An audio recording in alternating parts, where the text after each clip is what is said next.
The Marine prepared to disembark from the transport to begin the attack on the city. He had been on a growing campaign against the Ukrainian forces, having overcome the previous defenses at great cost and now advancing against the next one. The Ukrainians, cornered at a certain point in the war, found themselves forced to ambush their enemies as the only strategy to survive. Thus, they watched the columns of tanks move forward while anxious fingers prepared to pull the triggers. These two troops clashed in battle after unknowingly interfering with each other's outcomes, showing how in the chess game of war, pawns move and are sacrificed without knowing their role on the board in the campaign for victory.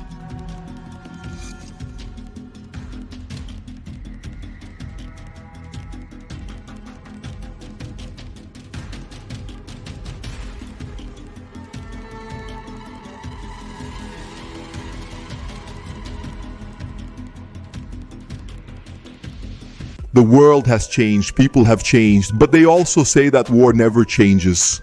She is the unchanging mistress of her domain. She is the ruler of life and death. She has rendered weapons, ideas, and strategies obsolete. But she never let anything change. Having in her hands the fate of men, they still remain the fundamental element. In an era where the necessity of tanks and their role on the battlefield is debated, men are filmed stuck in the mud in trenches. The death of combatants is recorded with drones tearing flesh from the bones of the infantry.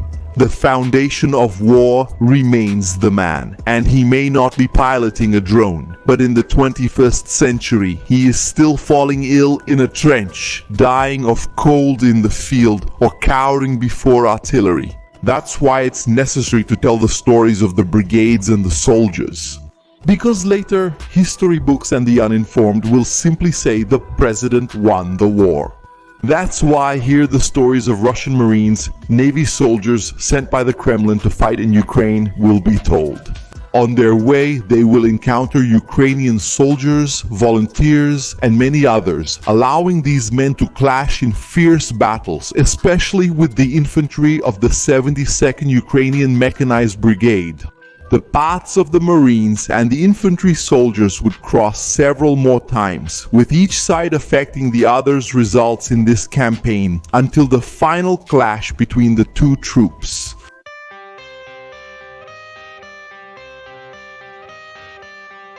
The Marines mentioned here are from the 155th Guards Naval Infantry Brigade. These men belong to the Pacific Fleet based in Vladivostok and the village of Slovianka. The brigade went through the Chechen War, where 5 of its members were awarded as heroes of Russia. These Marines were in Syria helping to maintain the government of Bashar al-Assad. In 2022 they were sent to Ukraine. That's when FIMA put on his equipment. The first troops were the elite of the Marines, trained for years and hardened in the heat of Syria. The soldier put on his all-season field uniform kit or Russian uniform for all-season combat. It had AMR camouflage with the typical green of the Kremlin's forces. The 8 layers of the clothing would be the fundamental support in the different seasons. The 6B-46 plate carrier would provide protection against some shots. The 6SH-116, on the other hand, had modules to carry everything from a medical kit to extra ammunition. The 6B-47 helmet could stop a 9mm shot from up to 5 meters away. Of course, you couldn't underestimate the use of boots, gloves, and even a shovel, which could be a lifesaver when digging a trench to hide from artillery. At first, FIMA didn't imagine he would use his shovel so much. The Pacific Fleet sent the 155 and 40 to Belarus, where they were further reinforced by the Tiger Volunteer Battalion. Their columns began to move toward Chernihiv in northern Ukraine. It was early 2022 and the war was just beginning. FIMA went along with the armored vehicles on a route that seemed calm. The younger ones longed for the moment, but inside him, the turmoil had already begun, getting ready for the sound of explosions. The Ukrainians began their defenses with fire and artillery. The violent gunfire had already hit some Russian troops beyond the 155. The Kremlin's troops responded by putting their drones in the air and identifying the Ukrainian positions. The defenders of Chernihiv saw their weapons being undermined by Russian gunfire. The K-52 helicopters took off to protect the columns from attacks by the approaching Ukrainian armored vehicles. Their anti-tank missiles worked to chase down the enemy BMPs that tried to hide among the trees. The Russian artillery began to act. The Skander missiles were moved to the region. They carried more than 400 kilograms of explosives with an absurd accuracy of just a few meters. They were among the weapons that caused terror among the Ukrainian troops. Some of them caused deaths and serious injuries among civilians. A 155mm Krasnopol was launched by a Tu-S-19 to precisely hit a Ukrainian weapons depot, raising the heat and smoke that signaled the presence of war in Chernihiv. The columns of smoke kept rising inside the city. A military training center was hit, killing 8 Ukrainians and injuring 7. The paths seemed to become more open for the Russians. Sima watched the columns of Ukrainian equipment destroyed by the K-52s or by artillery. Some armored vehicles were even abandoned by the troops who didn't know how to react to the Russian columns. The Ukrainians served cornered in the face of Russian power. They had to change their strategy to carry out ambushes with quick movements. That put an end to the Marines' easy path. Men were blown up inside vehicles and tanks started to burn.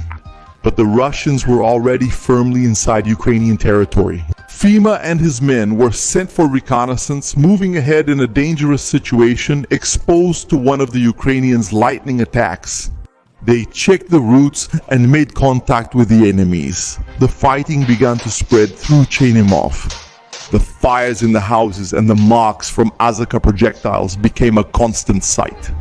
Even the surprise attacks weren't enough for the Ukrainians to defend the city. Fime and his men called for support, and the explosions forced the defenders to take cover. The soldiers were surrounded and cornered at their defensive positions, often losing communication with command, suffering more and more from the Russian gunfire. The Ukrainian obstacles were knocked down, and in March 2022, the siege of the city was so effective that members of the 155th received medals. The Russians' confidence was complete. The city was theirs, with destruction spreading through the occupied areas and marking the war with the power of the Kremlin's artillery. The Marines had done a good job. Now it was time to wait for the other troops to take Kyiv and for that war to end.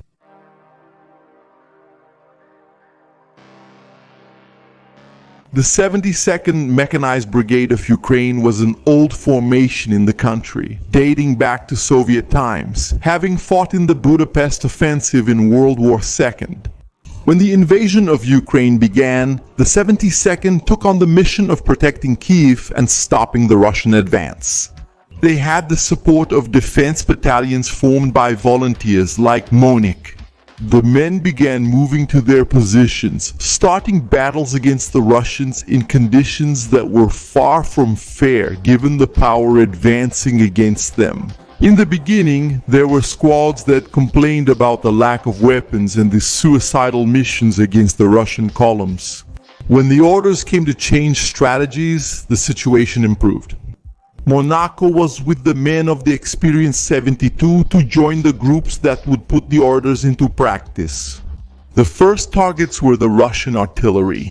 A Ukrainian M1777 launched its 175mm bombs into the air to hit one of the first Grad missile launchers that were destroyed in the war.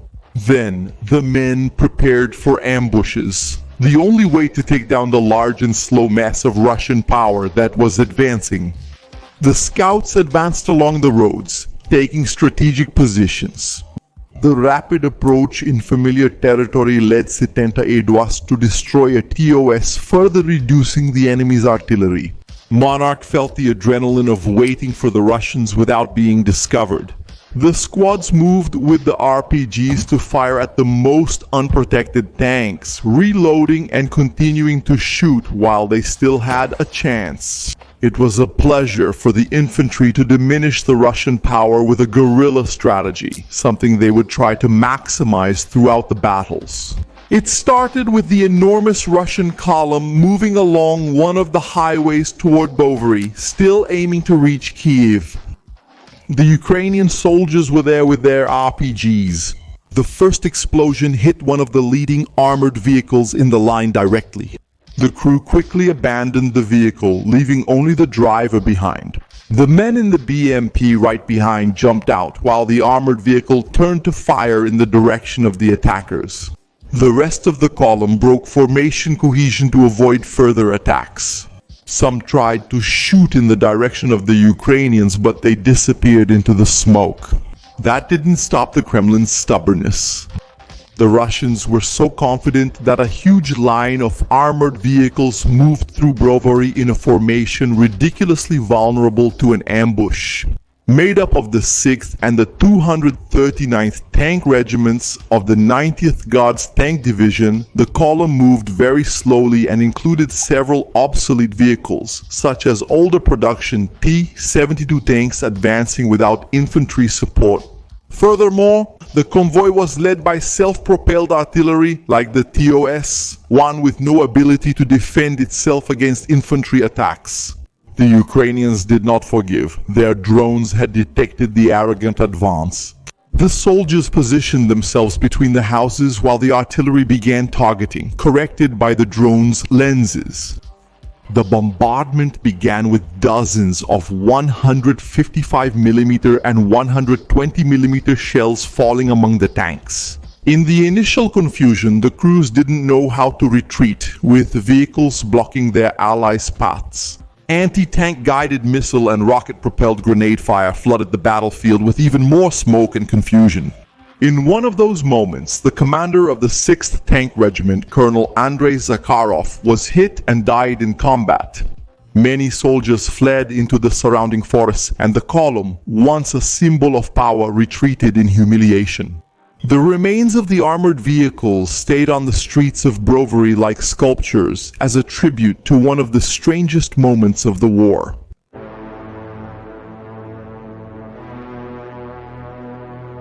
Everything seemed fine for the 155th Brigade until a sign came from the skies that things were about to change.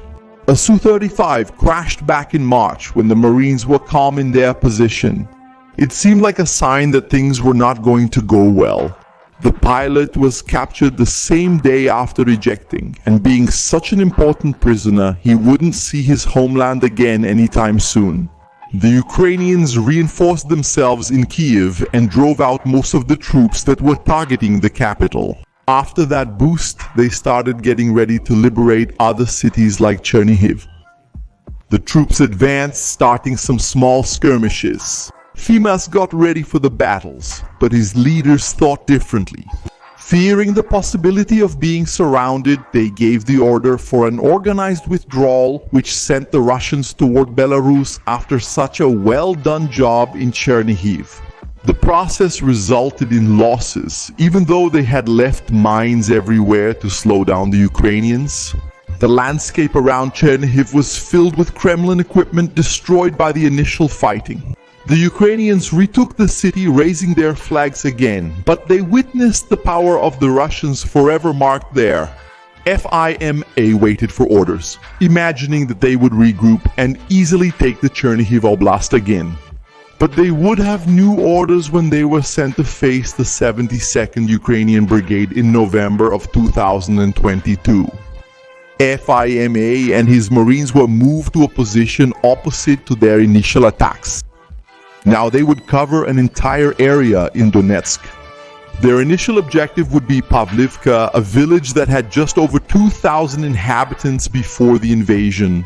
Now, FIMA relied on personnel from the 40th Brigade, Ground Forces, Volunteer Battalions, as well as the mercenary groups Private Military Company Patriot and Private Military Company Redwood. It was already autumn when the orders came to liberate Pavlivka. The Ukrainians had been holding back the advances of the Donetsk People's Republic forces in the region since March, but Fima knew that the time had come. The men of the 155th were there to do the job. He himself had volunteered to fight in Ukraine to carry out this kind of mission. The Ukrainians had the village in their hands, walking through their positions to improve the defenses. The artillery started to fall on the Ukrainians already in the middle of autumn. The fire put an end to their movements in the city, forcing the men to duck with the flight of mortars, bombs, and missiles.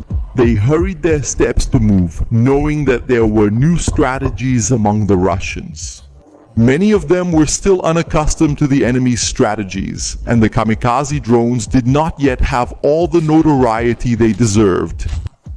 The Zala Kubla came down on them at 130 kilometers per hour, with 3 kilograms of explosives detonating over 9 men. The Russians began to hunt the Ukrainians in the trenches. The grenades fell into the shelters, releasing fragments into the earth and flesh. The Ukrainian armored vehicles were chased by the blades of death until they stopped, and then they were blown up. The kamikaze drones began to gain fame in the war, being prepared by both sides. The Russians placed theirs up high to throw them against the trenches that were being softened up for the advances. The soldiers' transports became an increasingly constant target for artillery, hitting the armor, crushing, and then burning the men inside. The first Russian columns began to move across the fields that were already taking on the brown tones of autumn. The T-80VM tank moved ahead, coming across a Ukrainian T-64 at the edge of the tree line. The first exchange of fire exploded among the trunks, just announcing that the battle had begun. The Pacific Fleet's tank had the responsibility of protecting its BMPs. Meanwhile, the armored vehicle of the 72nd Mechanized Brigade of Ukraine needed to hold the trench. The Russian vehicle advanced aggressively. The 125mm cannon fired the first shell with armor-piercing ammunition, hitting the enemy directly. Fire and smoke covered the T-64, already indicating that its time in the war had expired. The T-80 didn't have time to celebrate. One of the armored vehicles behind filled with smoke after dropping its men off in the trench. The column was ordered to retreat after taking the position. The Ukrainians were with their ATGMs among the trees, already aiming for the next attack. Monarch by this point was no longer in the territorial defense battalions. His deeds in the war made him a sergeant in the 72nd. He saw the new threat from the Marines and prepared for combat. The drones began dropping grenades on the positions lost to the Russians. First, they depleted the Marines' ammunition stock. Then they searched for the men squeezed into the holes before they had the chance to use their shovels to improve their hiding places. With the first wounded, they needed to call for help. The armored vehicle went to them, waiting for everyone to get in.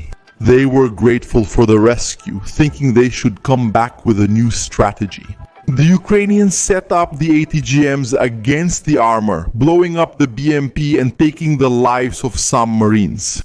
Before these men were even treated or their bodies taken care of, the offensive started again. It was a matter of honor after losing the territories they had conquered to the Ukrainian counteroffensive of 2022.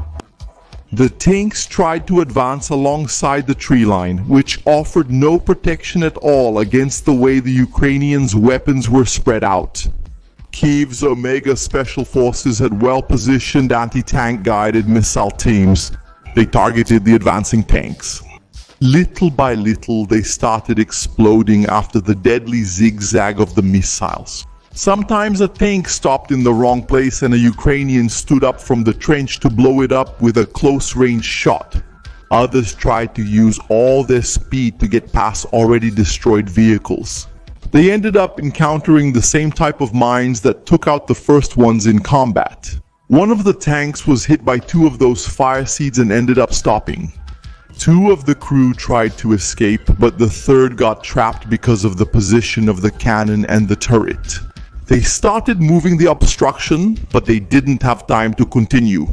The tank's ammunition, always so exposed in Russian armored vehicles, detonated, throwing the bodies through the air.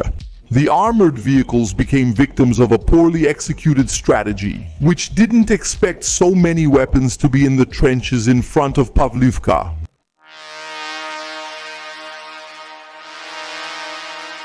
Fima was lucky not to be with those soldiers. He took part in other attacks where the BMPs and tanks invaded the southeast of the city. They managed to reach the houses amid explosions that knocked the Marine to the ground, with no chance for Fima and the others to hold him. The men spread out in the houses, taking up defensive and advancing positions just as they had already planned.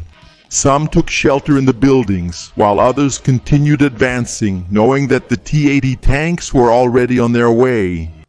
Something arrived before the armored vehicles, an artillery shell that exploded where some of the Marines were. FIMA didn't look back. The BMPs were still there to take care of that if necessary. His objective was to move forward. His men ran through Pavlivka, searching for the Ukrainians' hiding places. In the sky, a drone was searching for them too, passing their locations to the artillery. Fime saw the explosion in front of them, falling down almost deafened.